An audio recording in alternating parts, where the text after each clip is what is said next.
গর্ভের মধ্যে চলে গিয়েছে। হাই খোদা, আমাকে একটু উপায় দেখিয়ে দাও খোদা। হাই খোদা,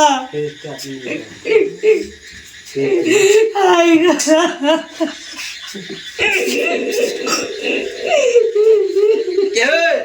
কে তুমি অসহায় লোকের মতো চিৎকার করছো? তোমার কি হয়েছে বলো তো, বলো।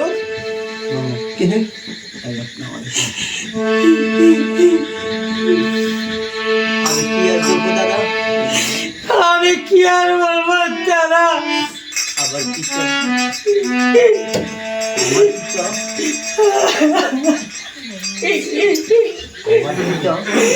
আমার পিতা ওই রাজা গোবিন্দের বাড়ি এক পৃষ্ঠা ভিক্ষা করে গিয়েছিল। তোমার পিতার নাম কি ছিল? আমার আব্বাজানের নাম করিম চাচা।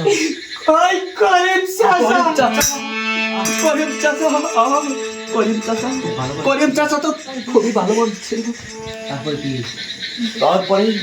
তারপর কি হয়েছে বলো তো, বলো। ওই রাজা আমার আব্বাজানকে ভিক্ষা না দিয়ে ওই বেঈমান সেনাপতির দ্বারাই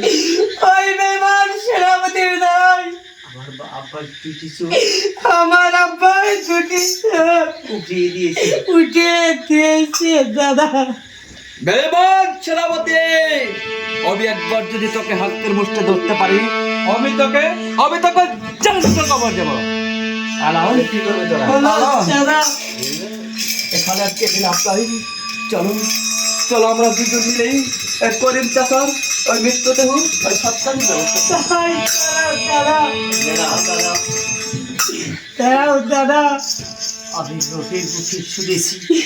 আমি লোকের মুখে শুনেছি যার পিতা মাতা মারা যায় সেই ছেলের সন্তান যদি ওই আল্লাহ তাআলার হাত তুলে তাহলে সেই দোয়া কবুল করে আমি লাশ মুহূর্ত আমার আব্বাজানের জন্য একটু দোয়া করে দেখি। তুমি আমার সঙ্গে শরীক হয়ে যাও দাদা। ঠিক আছে আল্লাহ, তবে তুমি তাই করো আল্লাহ। খোদা বলা যাবে না।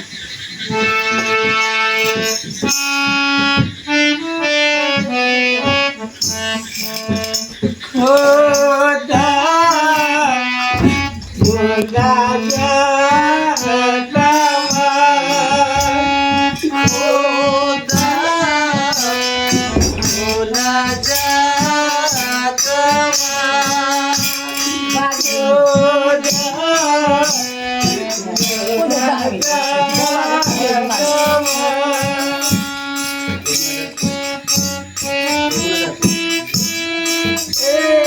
এই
আমার খোদা মোনাজাত আমার খোদা মোনাজাত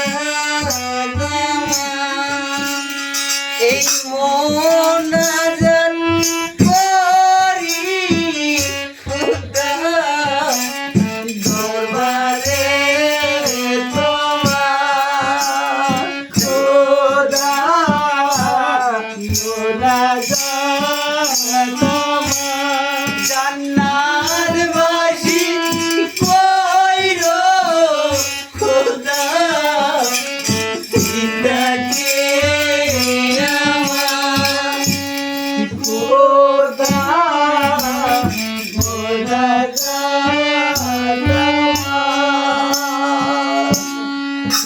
আল্লাহ আল্লাহ এখানে এখানে শত কাঁদলেও আর আমার চাচা জানার ফিরে আসবে না ভাই আল্লাহ চলো আমার চাচা জানের মৃত্যু দেহ আমরা সৎ কাজের ব্যবস্থা করি তাই চলো দাদা তবে তাই চলো